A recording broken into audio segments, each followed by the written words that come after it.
Assalamualaikum warahmatullahi wabarakatuh. Alhamdulillah. Risafa'ati Rasulillah ala hadini yakin sholihat. Al-Fatihah. A'udzu billahi minasyaitonir rajim. Bismillahirrahmanirrahim. Alhamdulillahi rabbil alamin arrahmanir rahim maliki yaumiddin. Iyyaka na'budu wa iyyaka nasta'in.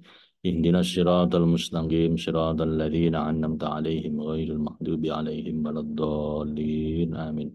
Subhanaka la ilma lana illa ma 'allamtana innaka antal alimul hakim. Allahumma anfa'na bima 'allamtana wa 'allimna ma yanfa'una.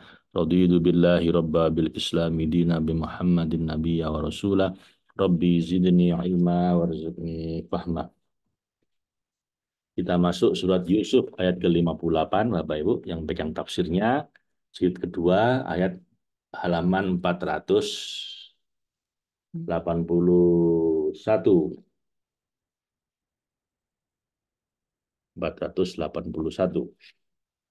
A'udzu billahi minasyaitonir rajim. Bismillahirrahmanirrahim. Wajaa ikhwatu Yusufa fadakhulu alaihi fa'arafahum wa hum lahu munkirun. Walamma jahazahum bijahazihim qala'tuni bi akhil lakum min abikum ala tarawna anni ufil kaila wa ana khairul munzilin. Fa illam ta'tuni bihi fala kaila lakum indi wala taqrabun. Qalu sanurawidu anhu abahu wa inna laghafilun. Wa qala li fityanihi ja'alu bidha'atahum fi rihalihim la'allahum ya'rifunaha idzan qalabu ila ahlihim la'allahum yarji'un. Sadaqallahul azim. Sadaqar Rasulul Karim ana ala dzalika minasyahidin. Kita langsung baca eh, tafsirnya Bapak Ibu dari tafsir Al-Jailani ini.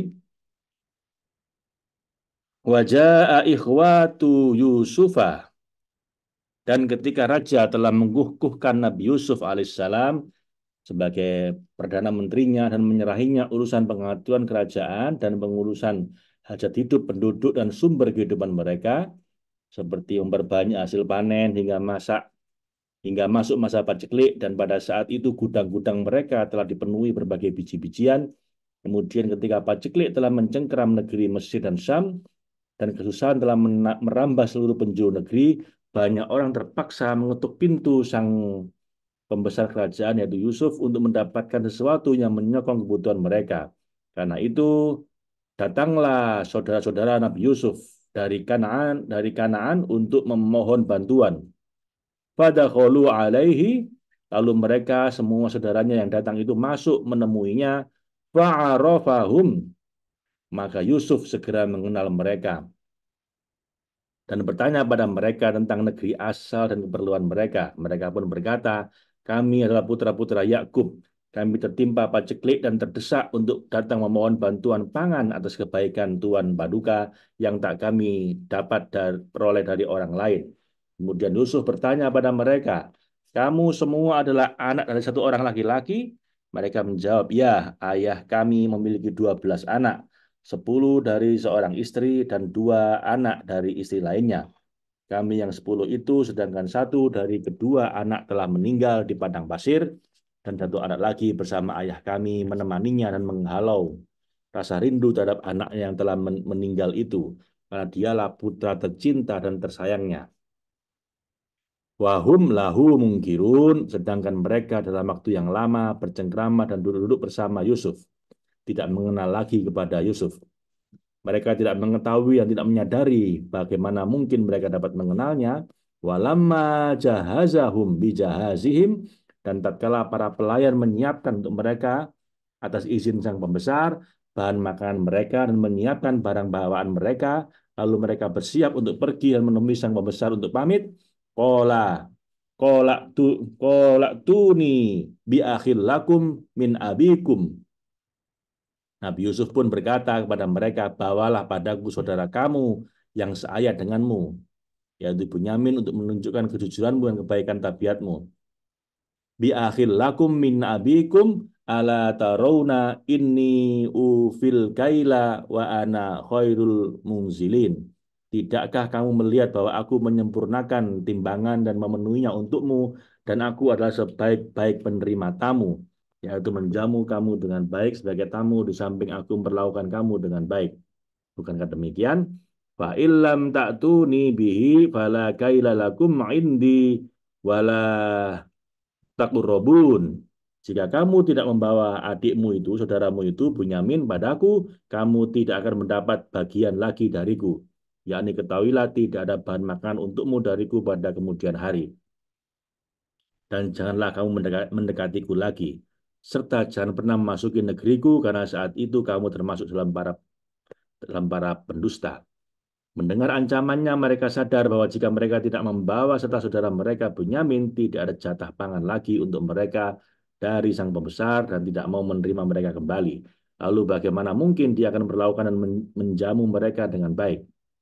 Lalu mereka berkata dengan beralasan, sungguh dia Benyamin berayahkan seorang laki tua yang muda merasa sedih dan hanya terhibur olehnya. Sanurawidu anhu abahu. Kami telah membujuk ayahnya dan berupaya semampu kami untuk membawa Benyamin dengan berbagai cara hingga kami dapat membawanya. Wa inna laghafilun, dan sesungguhnya kami benar-benar akan Wa inna lafa'ilun, dan sesungguhnya kami benar-benar akan melakukan janji kami ini, akan membawa Binyamin ke sini dengan segala cara untuk membujuk ayahnya agar bisa mengikut sertakannya kemari. Wa qala li fityanihi, dan setelah mereka bersiap untuk melakukan perjalanan dan hendak berangkat, Yusuf berkata pada para pembantunya, yakni wa qala qol qala li fityani hij'alu bidha'atahum fi rihalihim. Masukkanlah barang-barang penukar kepunyaan mereka ke dalam karung-karung mereka. Yakni masukkanlah kulit dan alas kaki yang mereka bawa ke dalam karung-karung mereka tanpa mereka sadari. La'allahum ya'rifunaha idzan qalabu ila ahlihim, supaya mereka mengetahuinya apabila mereka telah kembali dan pulang kepada keluarga mereka, dan setelah melihat barang-barang itu mereka gundah. La'allahum yarji'un, mudah-mudahan setelah itu mereka kembali lagi bersama saudara mereka kalau mereka mau kembali. Falamma roja'u ila abihim, maka tatkala mereka kembali dari Mesir kepada ayah mereka yaitu Nabi Yakub, mereka menceritakan apa yang terjadi di antara mereka dengan sang pembesar, serta bahwa dia meminta dari mereka suatu bukti pembenar dan keterangan mereka, sehingga mereka terdesak untuk membawa atas perintah sang pembesar saudara mereka yaitu Bunyamin sebagai bukti kebenaran mereka. Setelah menjelaskan semuanya kepada ayah mereka, qalu ya abana muni'a minnal kailu. Mereka berkata, wahai ayah kami tidak akan mendapat gandum itu lagi di kemudian hari jika engkau tidak mengutus Binyamin bersama kami. Fa arsil ma'ana akhona. Karena itu biarkanlah saudara kami pergi bersama kami agar menjadi bukti yang membenarkan kejujuran kami di hadapan sang pembesar. Naqtal naqtal wa inna lahu lahafizun. Maka setelah dia percaya pada kami mendapatkan bagian gandum itu semua, dan mengapa juga engkau tidak mengirimnya bersama kami? Sesungguhnya kami benar-benar akan menjaga Binyamin dari segala bahaya yang mengancamnya, karena kami sekumpulan orang yang memiliki kemampuan dan kekuatan. Dan Nabi Yakub udah agak kapok sama anak-anaknya ini ya. Khawatir terulang lagi.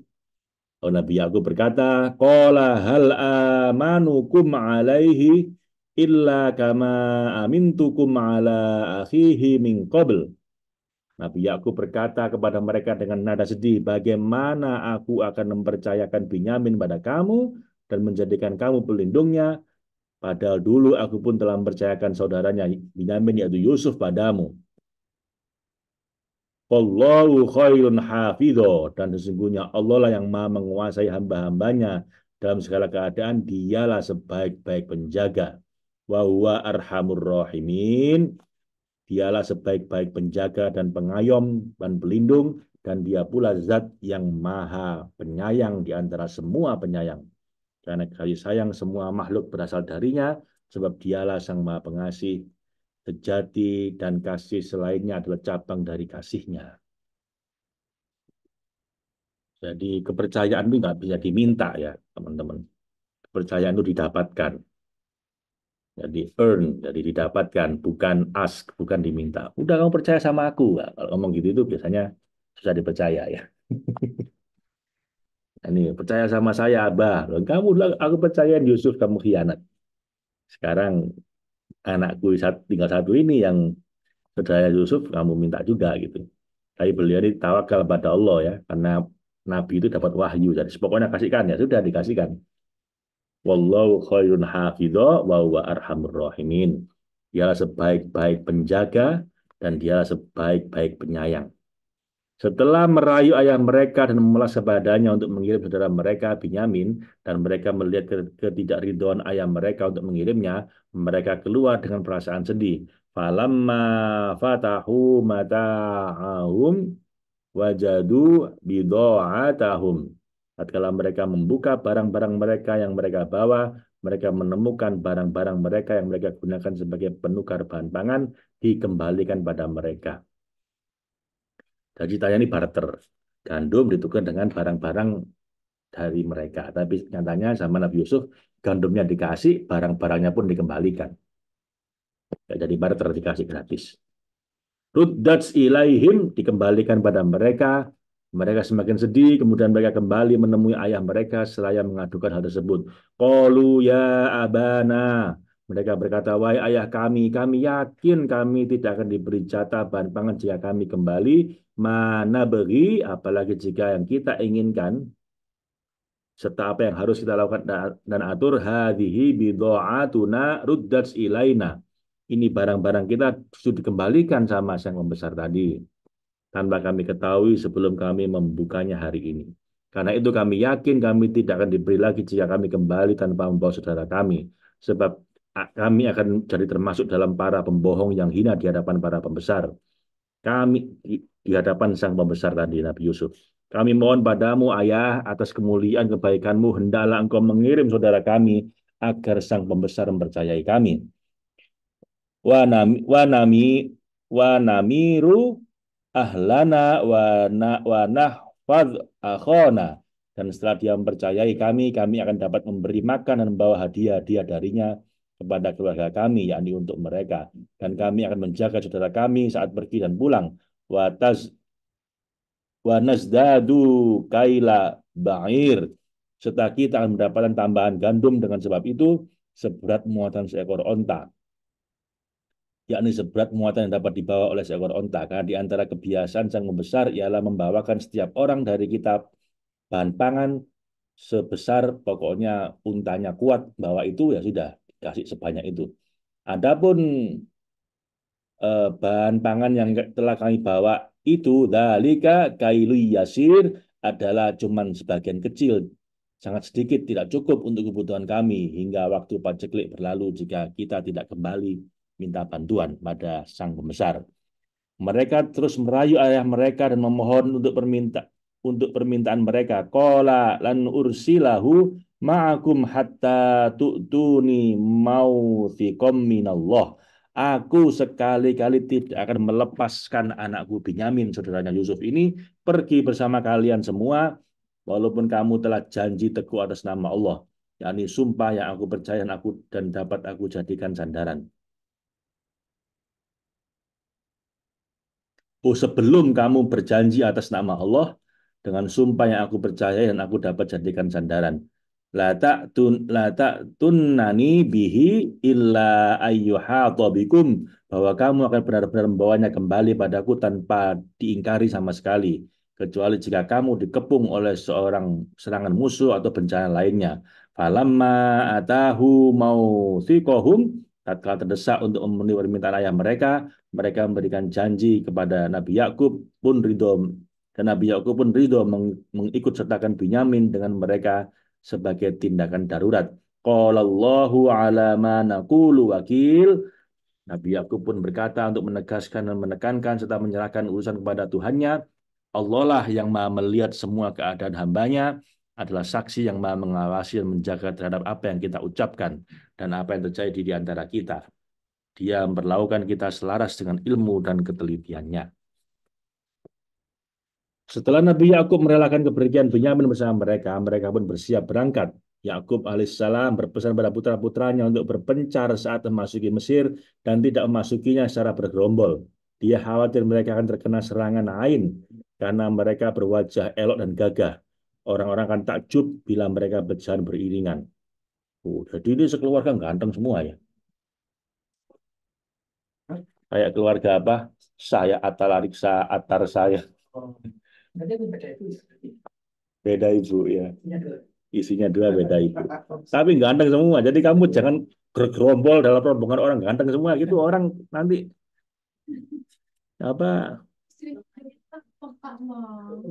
Iya peka. Untuk gitu masanya peka.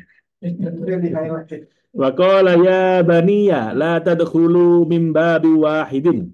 Nabi Yakub berkata, wahai anak-anakku, janganlah kamu masuk suatu negeri dengan dari satu pintu gerbang dengan bersama-sama. Wadkhulu min abwabi mutafarriqah. Tapi masuklah dari pintu gerbang yang berbeda-beda dengan sendiri-sendiri agar kamu tidak mendapat celaka dari pandangan-pandangan orang jahat. Wa ma ugni angkum, dan ketahuilah bahwa sungguh aku tidak dapat menghindarkan kamu dan melindungi kamu dengan perintahku ini. Minallah wa ma ugni angkum minallahi min syai'. Barang sedikit pun aku nggak bisa melindungimu dari takdir Allah. Inil hukmu illa lillah. Penetapan hukum dan keputusan hanyalah milik Allah, bukan di tanganku atau di tangan selainnya yang dapat merupakan bayangannya. Alaihi tawakkaltu wa alaihi falyatawakkalil mutawakkilun. Kepada Allah lah aku bertawakal dalam segala hal dan hendaklah kepadanya lah semua orang yang mau bertawakal menyandarkan kepasrahannya.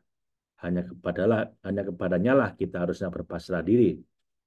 Walamma dakhalu min haitsu amarahum abuhum, dan tatkala mereka masuk Mesir dari arah yang sesuai dengan perintah ayah mereka, yakni pintu-pintu yang berbeda, maka na yugni anhum, hal itu tidaklah menghindarkan mereka dan melindungi mereka minallahi min syai', tidak melindungi mereka sedikit pun dari takdir Allah yang telah ditetapkan untuk mereka. Karena keputusan dan ketetapan hanya milik Allah tanpa ada yang dapat mengubah ketetapannya. Illa hajatan fi nafsi Yakuba kodoha. Tetapi itu hanya suatu keinginan yang bergelora pada diri Yakub yang telah dilaksanakannya melalui pesannya kepada para putranya sebagai pengharapan dan penenangan. Wa innahu ladu ilmin, dan sesungguhnya dia Yakub benar-benar mempunyai pengetahuan sempurna yang terlimpahkan dari kami tentang apa yang tak dapat tertolak dari ketetapan kami. Oleh sebab itu dia berkata, aku tidak dapat menghindarkan kamu sedikit pun dari takdir Allah. Walakin aksaron nasi la ya'lamun, tetapi kebanyakan manusia tercipta dengan sifat bodoh dan lupa, dan mereka tidak tahu bahwa ketetapan kami tidak tertolak dan kehati-hatian tidaklah mencegah takdir. Karena itu mereka tetap tertimpa apa yang mereka khawatirkan bila ketentuan takdir memang demikian. Walamma dakhalu ala Yusufa, dan tatkala mereka masuk ke tempat Yusuf bersama Binyamin, Yusuf mendudukkan setiap dua orang pada satu tempat duduk. Jadilah Binyamin sendirian lalu menangis terseduh-seduh dan berkata, seandainya saudaraku Yusuf masih hidup, tentu aku tidak akan sendirian. Menyaksikan kesedihan dan ketangisannya itu, Nabi Yusuf menjawab, awa ilai akhohu. Yusuf menempatkannya saudaranya Binyamin ini di tempatnya, yakni ia meraihnya dan memeluknya, lalu mendudukkannya di tempatnya. Kemudian Nabi Yusuf memerintahkan agar setiap dua orang dari mereka menginap di satu rumah. Binyamin tidak memiliki pasangan, ia pun masih bersedih. Lalu Nabi Yusuf membawa ke rumahnya dan berkata, apakah engkau suka jika aku menjadi pengganti saudaramu yang telah wafat? Binyamin berkata, siapakah yang beruntung mendapat saudara sepertimu, namun engkau tidak dilahirkan oleh Yakub dan tidak pula oleh Rahil. Melihat kesedihannya dan menjadi Nabi Yusuf pun berkata, Kola ini anak akuka. Nabi Yusuf pun berkata, jangan bersedih dan jangan gundah. Sesungguhnya diriku ini adalah saudaramu itu, yaitu Yusuf bin Yakub dan Rahil. Nama ibunya namanya Rahil. Saudara-saudaramu itu bersiasat dan menipuku dengan berbagai makar hingga memisahkan engkau dengan aku dan ayah. Kita dalam rentang masa yang panjang karena kita berpisah karena kedengkian mereka. Lalu Allah menyelamatkanku dari makar serta tipu daya mereka, dan Allah membebaskanku dari perbudakan, dari penjara serta berbagai cobaan lainnya. Dia mengangkat kemampuan dan kedudukanku serta kemuliaanku dengan berkesempatan melihatmu. Dia menganugerahiku berbagai karunia kebaikan yang tak terhitung. Fala tabta'is bima kanu ya'malun. Maka janganlah berduka cita dan bersedih, wahai adikku, terhadap apa yang pernah mereka selalu berbuat terhadap dirimu dan diriku berupa berbagai penghinaan dan tindakan menyakitkan. Lalu Binyamin pun berbinar matanya melihat Yusuf, hatinya begitu berbunga-bunga bertemu dengan Yusuf setelah dia putus asa. Lalu dia berkata, wahai saudaraku, aku tidak akan berpisah darimu lagi selamanya. Ini tidak mudah kecuali aku melemparkan tuduhan kepadamu, lalu aku menangkapmu atas tuduhan itu, jika kamu ridho. Bala Yusuf punya pun berkata, aku ridho dengan tuduhan apapun yang kau lemparkan padaku. Saya Nabi Yusuf bersiasat supaya adiknya ini enggak dibawa pulang. Khawatir hilang lagi nanti. Falamma jahazahum bijahazihim. Maka tatkala bahan makanan untuk mereka telah diisi, disiapkan sebagaimana biasa dan barang bawaan mereka akan diikat, ja'ala siqayata fi rohli akhi. Nabi Yusuf memasukkan sebuah cawan dan memerintahkan membantunya untuk memasukkan alat takar yang terbuat dari perak yang sangat berharga atau dari emas di riwayat lain ke dalam karung saudaranya Binyamin. Setelah mereka mengikat barang bawaan dan berpamitan pada sang pembesar, mereka mulai perjalanan. Kemudian setelah mereka keluar dari negeri itu, summa summa adzana muadzinun ayyatuhal iru innakum lasarikun. Kemudian setelah mereka keluar dari negeri itu, berteriaklah para penyeru, seorang dari pihak sang pembesar. Wahai kafilah, sesungguhnya kamu benar-benar pencuri yang melarikan diri. Ini ditingkat drama lah sama Nabi Yusuf ya. Qalu wa aqbalu alaihim. Mereka berkata sambil menghadap pada mereka para penuduh itu dengan terpaksa dan ketakutan. Mada tafkidun. Barang apakah yang hilang darimu, wahai orang yang kehilangan? Qalu nafkidu suwa'al maliki waliman ja'a bihi himlun ba'irin wa ana bihi za'im. Dan secara mereka menjawab, kami kehilangan cawan raja, wadah yang digunakan untuk menakar beras. Dan secara siapa yang dapat mengembalikannya akan memperoleh bahan makanan seberat muatan unta dari takaran. Dan aku adalah penjamin itu yang akan memeriksa barang bawaannya. Qalu tallahi laqad alimtum ma ji'na linufsida fil ardi. Saudara Yusuf menjawab dengan gemetar ketakutan seraya bersumpah menyatakan bahwa hal itu tidak mungkin mereka lakukan. Demi Allah, sesungguhnya kamu mengetahui, wahai para pegawai dan tuan pembesar, bahwa kami datang kepada kamu dan ke negerimu bukan untuk membuat kerusakan di negeri ini, apalagi mencuri, karena itu adalah termasuk perbuatan merusak yang paling buruk. Wa ma kunna sariqin, dan kami bukanlah para pencuri sama sekali, karena kami adalah putra-putra Nabi dan tidak patut kami melakukannya. Qalu fama jazauhu in kuntum kadibin. Lalu para pengawal raja itu berkata, kalau gitu apa balasan yang pantas buat pencuri di antara kamu jika kamu berdusta dalam pernyataan ketidakbersalahanmu? Qalu jazauhu mau wujida fi rohlihi fahuwa jazauh. Maka saudara-saudara Yusuf menjawab, balasannya yakni bagi pencuri adalah siapa yang barang hilang itu ditemukan dalam karungnya, maka dia sendirilah, dialah balasannya untuk dijadikan budak selama setahun. Itu memang hukuman pencuri dalam syariat Nabi Yakub. Kadzalika najzidz dzalimin. Demikianlah, yakni seperti itulah yang kami katakan, kami akan membalas. Demikianlah, yakni seperti yang telah kami katakan, kami membalas orang-orang zalim yang mencuri dalam syariat putra-putra Yakub. Kemudian setelah diputuskan demikian, maka mereka mulai memeriksa barang bawaan. Fabada'a bi'awiyatihim qabla wi'a'i akhi. Maka mulailah sang kepala pegawai Yusuf memeriksa karung-karung mereka sebelum memeriksa karung saudaranya sendiri, yaitu Benyamin. Tsummastakhrajahu min wi'a'i akhi. Kemudian setelah memeriksa semuanya, dia mengeluarkan cawan raja itu dari karung saudaranya agar tidak terduga bahwa mereka memasukkan cawan itu ke dalam karung adiknya. Kadzalika kidna li Yusuf, demikianlah cara Yusuf untuk mengambil saudaranya Binyamin. Kami mengatur rencana untuk Yusuf dalam mengambilnya dari tangan saudara-saudaranya serta menyelamatkannya dari perbudakan dan penjara.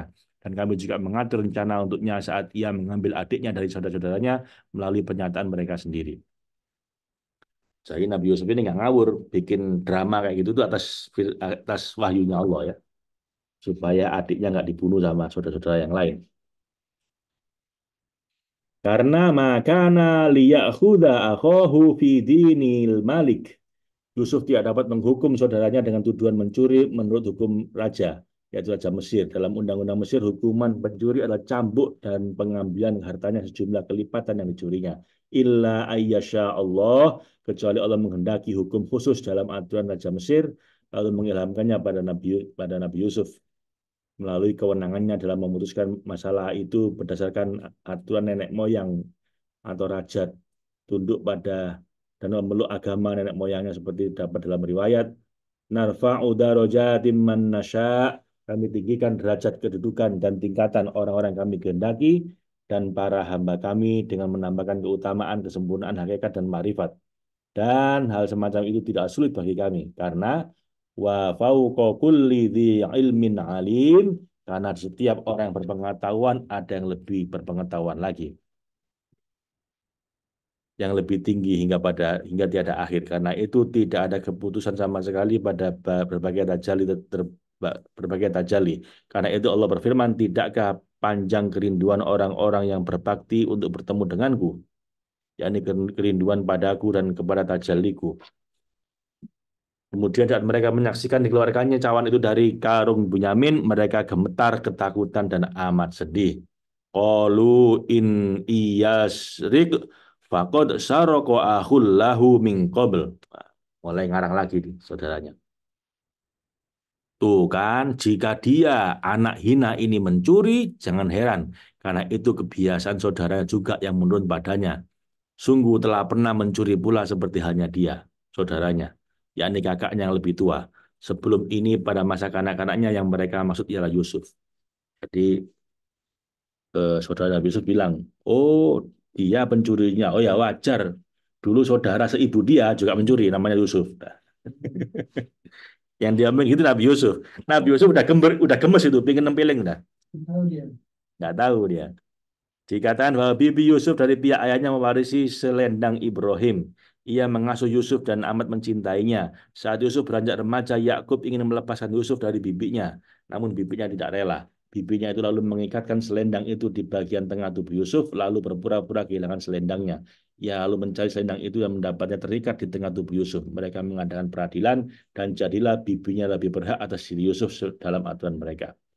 Mendengar perkataan mereka itu, fa'asarroha Yusufu fi nafsihi walamma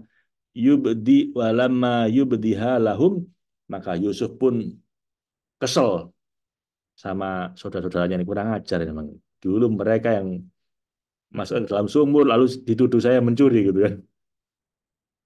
Tapi beliau menahan diri, menahan kekesalannya dalam dirinya dan tidak menampakkannya pada mereka dan tidak menampakkan penyangkalnya pada mereka. Qala antum syarrum makana. Dan dia berkata dalam hatinya, kamu ini, wahai orang-orang melampaui batas, lebih buruk kedudukanmu, sifat kedudukan keadaanmu. Wallahu a'lamu bima tasifun. Sungguh Allah Maha melihat berbagai keadaan para hambanya dan dia lebih tahu daripada kamu tentang apa yang kamu ceritakan dan apa yang kamu ada-adakan melalui mulutmu. Ya, kesel Nabi Yusuf tapi menahan diri supaya nggak ketahuan ya dramanya.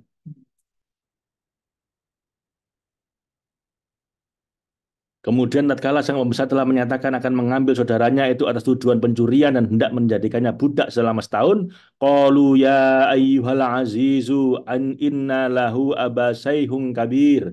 Wahai eh, wahai sang pembesar, dia nah, saudara-saudara Nabi Yusuf menunduk dan berkata, wahai Tuhan pembesar, semoga Allah melanggengkan kemuliaanmu. Sungguh dia anak yang berperilaku buruk dengan mencuri ini.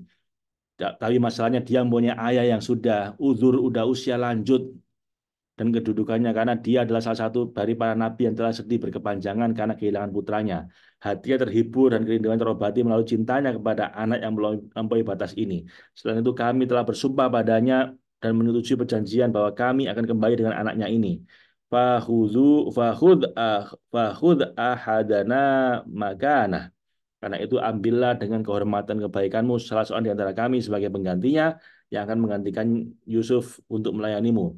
Lepaskanlah dia agar kami dapat kembali bersama kepada ayahnya yang tua dan lemah agar tidak semakin sedih merana karena kerinduannya dan kami tidak melanggar sumpah kami. Inna naroka minal muksinin. Sesungguhnya kami melihatmu, wahai pembesar, adalah orang-orang muksin, orang-orang yang baik hatinya, terbiasa berbuat baik, berlatih melaksanakan kebaikan, dan menyempurnakan untuk kami dan lelaki rendah itu kebaikan pemberianmu. Qala ma'adallahi in anta khuda illa mawajadna mata'a indah. Inna idzal ladzalimun. Dan Nabi Yusuf pun berkata, aku mohon perlindungan dari Allah dari menangkap selain orang yang kami temukan barang kami padanya. Yakni kami berlindung pada Allah dari perbuatan menghukum orang yang bukan pencurinya sebagai ganti dari pencuri sebenarnya sehingga mendolimi kemaslahatanmu. Inna idzal dzalimun. Sesungguhnya jika itu kami lakukan, kami akan benar-benar telah berbuat zalim yang keluar dari batas-batas hukum Allah tanpa izin syariat. Sadaqallahul azim, sadaqar rasulul karim ana ala dzalika minasyahidin. Kita sampai di ayat 79. Besok kita sambung ayat ke-80. Masih tentang drama Nabi Yusuf dan saudara-saudaranya. Kita lanjut dengan Al-Hikam. Ngantuk saya. Karena dari pagi tadi kita webinar ya. Itu juga ya. Apa? Nanti di kuburan kita istirahat lama, dari santai aja. Istirahatnya di kuburan aja gitu. Baik,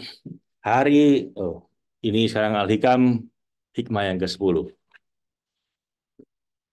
Al-a'malu suratun qaimatun wa arwahuha wujudun sirril ikhlasi fiha. Actions are lifeless forms, but the presence of an inner reality of sincerity, sirril ikhlas within them is what endow them with life-giving spirit. Jadi amal itu bagaikan raga dan keikhlasan adalah jiwanya. Jadi raga tanpa jiwa apa? Ayat. Ayat. Jiwa tanpa raga, ruh gentayangan. Jadi nggak boleh aku udah ikhlas kok. Yang penting aku ini apa? Batinku selalu sholat tapi nggak sholat raganya. Ya berarti ruh gentayangan ya. Itu juga nggak bisa kita yang penting sholat tapi kemudian nggak ikhlas. Dua-duanya penting ya. Syariat dan hakikat. Amal itu syariatnya, rukunnya dipenuhi, hal haramnya dipenuhi. Di balik yang nampak itu ada keikhlasan, itu jiwanya. Jadi jiwa tanpa raga itu ruh gentayangan, raga tanpa jiwa mayat. Jadi harus ada dua-duanya, syariat dan hakikat. Amal dan ikhlas. Dua level ikhlas. Level pertama itu namanya abror. Beribadah yang bersih dari riak dengan tujuan pahala dari Allah. Itu udah bagus ini. Ini level ini ikhlas, udah ikhlas. Artinya apa? Tidak mengharap balasan selain dari Allah. Itu orang disebut dengan abror atau orang yang berbuat baik ya. Doa kita adalah iyyaka na'budu, hanya padamu ya Allah kami memohon, tidak pada yang lain. Ini disebut dengan lillah, hanya untuk Allah. Tapi itu baru level pertama. Level kedua namanya muqarrabin. Yang bahkan ketika saya bisa beribadah, itu pun semata-mata karunia Allah. Jadi nggak anggap ini ibadah karena usahaku. Aku bisa ibadah itu ya dikasih sama Allah. Bagaimana aku mau minta balasan sesuatu yang modalnya pun dari Allah gitu loh. Nah, ini yang level kedua, yaitu iya karena stain. Hanya padamu kami mohon pertolongan. Nah, ini udah bukan lillah tapi billah bersama Allah. Jadi lillah itu hanya untuk Allah itu level pertama, level keduanya adalah billah bersama Allah. Aku bisa beramal ini pun dapat pertolongan Allah. Dan ditolong untuk bisa beramal itu sudah karunia yang besar. Bagaimana aku minta pahala, minta balasan dari amal yang untuk bisa beramal itu pun pertolongan dari Allah gitu loh. Jadi makanya para arif pada orang-orang yang marifat sama Allah ini, yang para mukorrobin ini malu mau minta balasan atas amalnya itu. Ya Allah, saya kan udah rajin sholat, saya udah puasa sunnah ini. Ada peserta apa? Kebanun saja begitu. Jadi tirakat, saya pingin dapat uang itu sampai puasa 7 hari 7 malam. Nggak makan, nggak minum, nggak tahu itu dari siapa amalannya. Bener-bener ngotot pingin dapat uang, yang nggak dapat dapat. Dia bilang saya udah merayu Allah sedemikian rupa, Pak Faiz. Iya, kata malaikat rayuanmu rayuan gombal. Nggak mutu soalnya diminta. Akhirnya ya itu kan nggak dapat, masih biasa-biasa kata beliau. Diganti rayuannya, jangan begitu. Merasalah bahwa ya Allah, aku ini kok izinkan untuk bisa beramal. Itu sudah karunia. Terus bagaimana aku mau minta ganjaran balasan dari sesuatu yang modal untuk beramal darimu juga ya Allah gitu loh. Itu berarti udah billah. Jadi malu. Para kekasih Allah itu mau minta itu malu. Wong ini semua. Dan karena malu mah dikasih banyak sama Allah. Jadi sibukkan diri kita untuk bersyukur, untuk memuji Allah, menyanjung Dia, merasa berhutang budi padanya, malu untuk nambah permintaan lagi. Nanti Allah ngasih jauh melebihi dari yang hobinya minta. Saya yang punya anak itu, Mbak Bunga punya anak, Mbak Lia punya anak. Ini anak jarang minta, tapi sama ibunya baik, selalu apa mematuhi ibunya. Sementara anak satunya minta terus, tapi nggak patuh sama ibunya. Kira-kira kepingin ngasih yang mana? Hah? Ya nggak minta. Malah kasihan kan? Nah ya anak ini saking baiknya itu malu mau minta. Kita malah kepingin ngasih gitu loh. Sementara minta terus ya dikasih, oh ini anaknya itu. Ya kan namun kalau anak mampu aku minta, kan lama-lama ngasih juga. Cuman ngasihnya kan kesel. Biar biar diemnya dia cepat diem gitu kan ngasih. Nah, kayak gitu Allah itu. Bukan dilarang minta loh ya. Jangan salah paham. Berdoa itu harus, tapi bukan untuk minta sebenarnya. Berdoa itu harus karena untuk menunjukkan kefakiran kita di hadapan Allah. Untuk menunjukkan bahwa saya ini butuh engkau ya Allah. Nah gitu. Nah banyak orang tuh salah. Setelan hati itu salah ketika berdoa. Sehingga akhirnya bingung. Kok doa saya nggak dipenuhi sama Allah. Ya karena gitu. Doamu nggak mutu kata malaikat. Hikmah yang ke-11. Idfin wujudaka fi ardil humuli fama nabata mimma lam yudfan la la yatimmu nata ijuh. Mohon maaf kalau saya salah pengejaan Bapak Ibu ya, karena saya nggak begitu pintar bahasa Arab. Bury your existence in the earth of obscurity, for whatever sprout forth without having first been buried, flowers imperfectly. Tanamlah dirimu di tanah kerendahan, karena sesuatu yang tumbuh tanpa ditanam, hasilnya kurang sempurna. Jadi semakin kita merendah di hadapan Allah, semakin ditinggikan derajat kita oleh Allah. Semakin kita menyombongkan diri, semakin dibanting sama Allah. Orang semakin rendah hati, semakin mulia derajatnya. Semakin sombong, semakin dijatuhkan derajatnya. Sebagaimana Rasulullah SAW bersabda, "Man tawadho'a rafa'ahullah wa man takabbara wadha'ahullah." Itu benar kak fasih saya. Siapa yang merendahkan dirinya di hadapan Allah, maka Allah akan memuliakannya. Dan siapa yang sombong berbesar diri, Allah akan menghinanya. Abu Hurairah radhiyallahu anhu berkata, sesungguhnya Allah mengasihi makhluknya yang suci hatinya, yang samar, yang bersih, yang terurai rambut, yang kempis perut, kecuali dari hasil yang halal. Wah ini, Mas Dhani ini terurai rambut, kempis perut waktu puasa ini. Dan hanya makan dari hasil yang halal, yang bila akan masuk kepada raja tidak diizinkan, bila meminang wanita bangsawan ditolak, bila tidak ada, nggak ada yang mencari, bila hadir tidak ada yang menghiraukan. Kasihan amat ini. Bila sakit tidak ada yang menjenguk, bila mati nggak ada yang hadir, tidak ada yang menghadiri jenazahnya, alias seorang figuran ini ya, nggak ada yang peduli. Ketika sahabat bertanya, tunjukkan pada kami seorang dari mereka, ya Nabi. Nabi pun menjawab, ia adalah Uwais Al-Qarni. Seorang yang berkulit coklat, lebar kedua baunya, sedang tingginya, selalu menundukkan kepalanya sambil membaca Quran. Tidak terkenal di bumi, tapi terkenal di langit. Waduh. Jadi orang bumi nggak ada yang peduli karena orangnya jelek, hitam, gilu terus. Ya tadi itu sakit nggak dijenguk, mati nggak diziarahi, ngelamar orang ditolak, nggak diundang kalau ada nikahan. Jadi di bumi sama sekali nggak terkenal, tapi terkenal di langit. Jadi malaikat-malaikat kenal semua sama dia. Andai kan ia sungguh-sungguh berdoa sama Allah, Allah pasti ngasih. Di bawah bau kirinya ada bekas belang sedikit. Lalu Nabi bersabda pada dua orang sahabatnya, wahai Umar dan Ali, jika kamu bertemu dengannya, maka mintalah kepadanya supaya membacakan istighfar untukmu. Waduh, keren ya.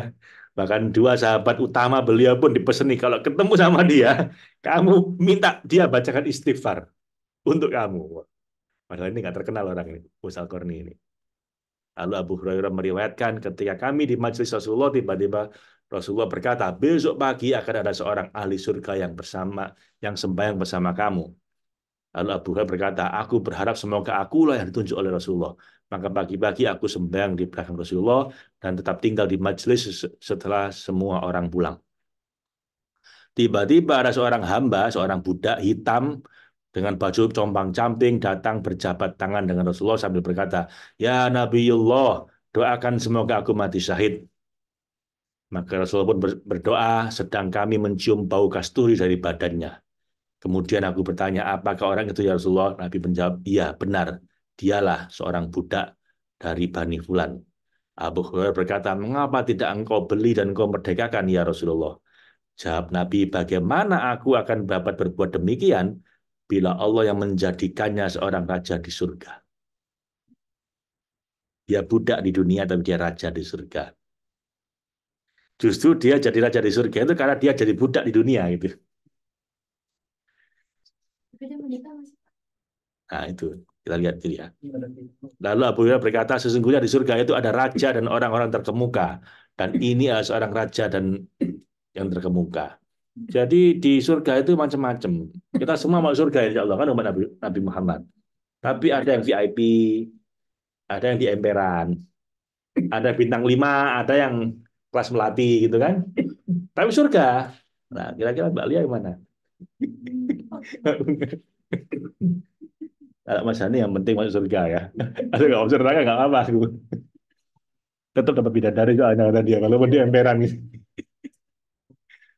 Jadi ya sesuai amal kita, sesuai besar cinta kita sama Allah, ibadahnya dan kontribusi kita pada umat. Nanti beda-beda levelnya. Mau surga semua insya Allah ya. Hikmah ke-12. Ma nafa'al qalba syai'un mithlu uzlatin yadkhulu biha midana fikroh. Nothing benefits the heart more than a spiritual retreat wherein it enters the domain of meditation. Maidan fikroh. Tiada yang lebih berguna bagi jiwa kita seperti uzlah, menyendiri untuk mendekatkan diri pada Allah. Karena dengan itu kita masuk zona perenungan diri, yaitu tafakkur. Jadi kalau ini ajaran semua agama sebenarnya. Kalau kita ingin membersihkan jiwa kita, kita harus ambil waktu untuk menyendiri. Uzlah, tafakkur, iktikaf, apalagi. Ya Ramadan ini iktikaf. Iktikaf itu sebenarnya sendirian di masjid.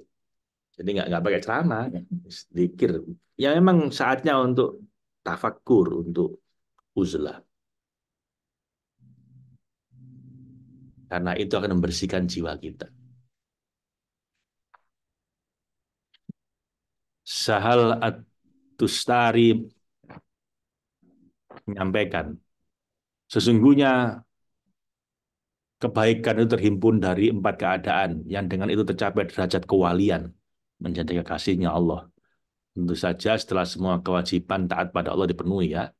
Yang pertama adalah lapar, puasa kayak sekarang kita. Lalu diam, banyak berzikir diam-diam, zikirnya diam-diam, diam-diam berzikir. Bisa tak definisikan dulu kayak gitu soalnya. Orang yang zikirnya diam-diam, diam-diam berzikir. Ada juga yang diam-diam ngantuk, ngantuknya diam-diam.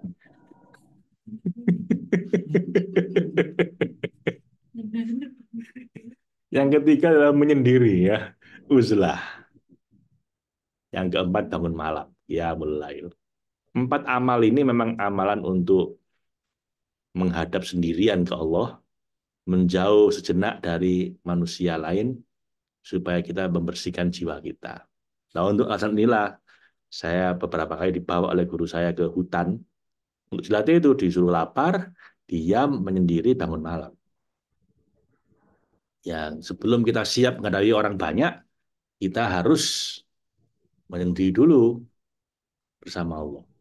Hampir semua nabi itu ada episode kayak gitu, namanya episode uzlah, episode mindfulness. Maka saya bikin ini kan saya SML, Silent Mindful Listening. Kita menyendiri. Dan nggak hanya nabi, para wali yang begitu, para orang-orang besar itu ada episode-episode di mana dia dipaksa menyendiri. Nelson Mandela itu sebelum memimpin Afrika Selatan di penjara 27 tahun. Buya Hamka itu menulis tafsir apa? Al-Asyar ya. Al-Asyar ya, Bu. Itu di penjara. Jadi ketika masih di luar ya banyak kesibukan. Begitu di penjara nggak banyak kesibukan lah, bikin tafsir. Yang menjarakan Bung Karno. Nah, Bung Karno itu sebelum ya sebelum meninggal minta disolati Buya Hamka. Dan beliau sebelum jadi presiden menyendiri juga di penjara kan beliau sama Belanda. Jadi semua orang besar itu ada episode-episode di mana dia menarik diri dulu dari orang banyak untuk hanya berdua dengan Allah. Itu lapar, diam, menyendiri, bangun malam.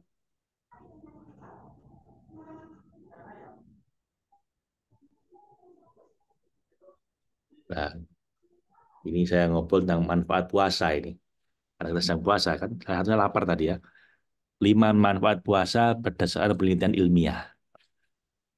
Ini saya ada gambarnya, ada jurnal The New England Journal of Medicine. The effect of intermittent fasting on health, aging, and disease. Jadi efek dari puasa untuk kesehatan, untuk awet muda, dan untuk bebas dari penyakit. Puasa antara 6 sampai 18 jam itu bisa memicu metabolisme tubuh menjadi keton base. Jadi berbasiskan keton atau itu fastosis ya.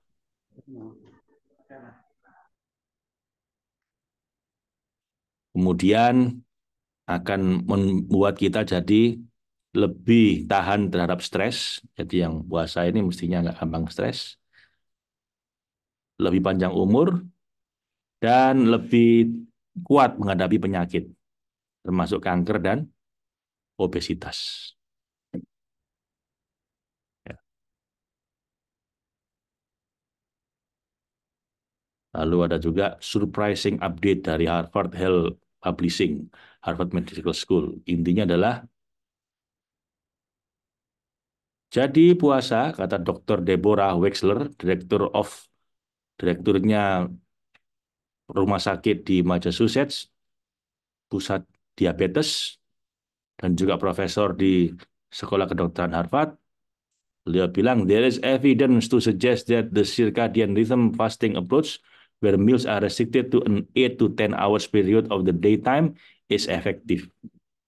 Bahwa ada bukti ilmiah bahwa berpuasa di siang hari selama minimal 8-10 jam itu efektif untuk membuat kita lebih sehat.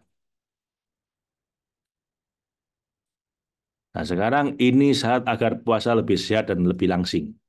Nah, ini yang mungkin pingin langsing ya. Mas Amar pingin langsing? Dia pengen langsung. Oh, pingin langsung. Bukan langsing. Langsung dapat apa? Oh, Jadi ini saatnya agar puasa bikin sehat dan langsing.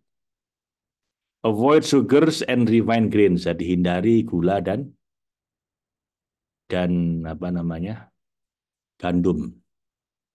Kalaupun mau dapat gula, gulanya dari buah. Makanya dari kurma, ya, bukan dengan permen ya. Kemudian yang banyak sayur-sayuran, banyak polong-polongan, lentils, protein, healthy fat, itu bagus. Kemudian yang kedua, let your body burn fat between meals. Jadi izinkan tubuh Anda untuk membakar lemak di antara sahur dan buka. Jadi jangan snack, jangan di antara buka dan sahur itu makan snack. Be active throughout your day, aktif, jangan tidur terus, olahraga kalau bisa, push up. oh, Iya, jiwa. olahraga jiwa. Pagi, siang, malam. Jadi jangan tidur terus. Don't snack, kita udah nggak pakai snack ya kan jangan kan snack, minum aja enggak. Karena kalau puasa versi orang bule ini boleh minum, yang nggak boleh itu makan. Nah, karena kita di puasa ibadah, ada ibadahnya, kita pun nggak minum. Nah, kemudian be aktif, harus aktif selama puasa. Ada orang puasa itu niatnya nawa itu nauman minal subhi ilal asri. Saya niat tidur dari subuh sampai asar lah. Ini puasanya nggak bikin kurus. Nanti begitu maghrib makannya ke orang ngamu. Ya, jadi nggak bikin kurus. Jadi puasa itu tetap aktif. Saya alhamdulillah gara-gara ada abundance itu. Jadi habis subuh nggak mungkin tidur saya. Akhirnya habis itu jam 7. Jam 7 udah mau kerja, langsung mandi kerja. Ngantuknya kayak gini-gini tadi mau ngantuk. Mau ngantuk ngaji, nggak jadi ngantuk.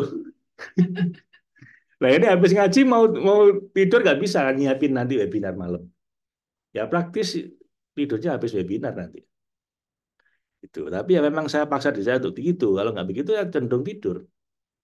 Yang paling enak puasa tiba-tiba hujan-hujan tidur ya. Ya itu minas subhi ila asri. Sabtu Minggu hujan terus ya. Wah, itu. Nah itu godaannya gitu Mas ya. Ya, consider a simple form of intermittent fasting. Jadi kalau ini sih nggak perlu diajari lah, kita udah ngerti. Artinya dimulai dari yang sebentar dulu, gitu, 6 jam dulu, 8 jam, 10 jam, kita udah 14 jam udah bagus. Nanti yang paling optimal itu 20 jam. Jadi cuma buka 4 jam. Tapi itu nggak boleh sering-sering. Itu sekali-sekali aja. Yang diseringkan itu bukanya dalam waktu cuma 6 jam. Jadi antara buka sama sahur cuma 6 jam. Jam 9 malam buka, jam 3 makan terakhir. Selebihnya minum air. Jadi makan habis taraweh itu makanya kemudian jam 3 sore, jam 3 itu makan terakhir. Selebihnya ya minum aja. Minum air putih ya, bukan air sirup. Nomor 4, avoid snacking or eating at night time. Jadi jangan makan snack atau makan ketika malam. Lalu sekarang manfaat dari diam. Diam menyendiri bangun malam. Itu manfaatnya apa? Menurut penelitian ilmiah. Di tahun 2011, WHO mencoba bikin perhitungan tentang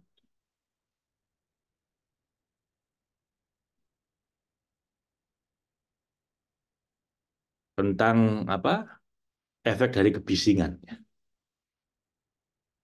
Dia bilang kesimpulannya adalah 340 juta penduduk Eropa, ini hampir sama dengan penduduk Amerika, setiap tahun kehilangan jutaan dolar gara-gara efek kesehatan, gara-gara kebisingan. Ya, bisingan kita di jalan, bising. Itu 30.000 orang meninggal gara-gara serangan jantung. Gara-gara terlalu banyak lingkungan yang bising. Jadi silence please. Kita harus kadang-kadang masuk ke keheningan. Dengan cara apa? Nah, cara kita masuk keheningan, satu, kita melepaskan stres dan ketegangan. Dengan cara bahkan 2 menit dalam kondisi silence, bikin kita lebih rileks dibanding dengar musik relaksasi. Nah, seru. Jadi sekali-sekali pakai headsetnya itu, tapi tanpa musik, 2 menit, itu manfaatnya bisa lebih bagus dibanding dengar musik relaksasi. Ini jurnalnya, kardiovaskular, dan seterusnya ini. Dibaca juga sama-sama nggak paham, jadi nggak bisa dibaca. Judul-jurnal soalnya ini. Yang kedua, dengan masuk dalam keheningan itu kita mengembalikan kekuatan mental. Lebih kreatif, tepat dalam mengambil keputusan, dan menyelesaikan masalah. Ini juga ada jurnalnya, Journal of Environmental Psychology. Yang ketiga, dengan kita masuk di zona sunyi, kita mengakses brain's default mode. Jadi kondisi asli otak kita itu sunyi. Sehingga kita bisa lebih berempati, berpikir lebih dalam dan bijak, dan menemukan makna hidup. Berhubung kita selama ini dibombardir sama informasi, sama medsos, otak kita jadi bising. Bahkan tidur pun masih bising, masih mikir ini, mikir itu. Makanya perlu latihan untuk mensunyikan otak kita. Itu latihannya ada namanya mindfulness itu. Kita bikin training itu kan. Terus dengan kita latihan masuk dalam kesunyian itu, kita memproduksi sel otak baru. Dalam keheningan 2 jam sehari membuat otak mereproduksi sel-sel baru. Jadi kok dibombardir terus dengan medsos, dengan kebisingan macam-macam, otak kita ini kayak akhirnya rusak. Supaya dia tidak rusak, paling tidak 2 jam sehari masuk dalam kondisi hening. Nah, itu dia akan memproduksi sel-sel otak baru. Tidur nggak termasuk, Pak? Tidur dalam kebisingan, ya kan tidur tapi bising itu juga nggak nggak optimal.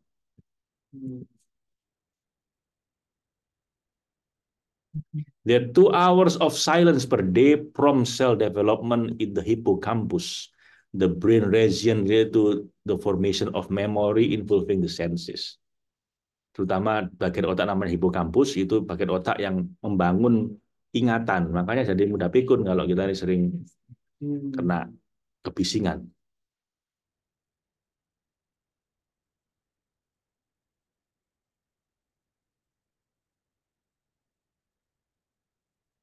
Dan selesailah hikmah yang ke-12 ya. Terima kasih Bapak Ibu dan teman-teman sekalian, adik kakak.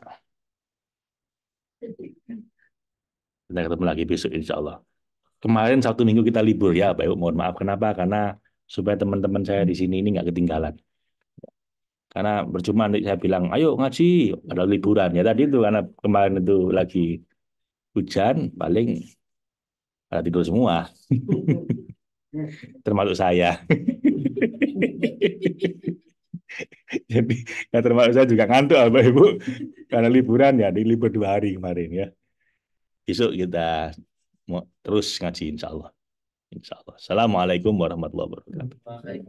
Oh, belum berdoa Bapak Ibu. Allah marhamna bil Quran waj'alhu lana imama wa nura wa huda wa rahmah. Allahumma dzakirna minhu ma nasina wa 'allimna minhu ma jahilna warzuqna tilawatahu ana al-laili wa atrafan nahar waj'alhu lana hujjatan ya rabbal alamin. Assalamualaikum warahmatullahi wabarakatuh.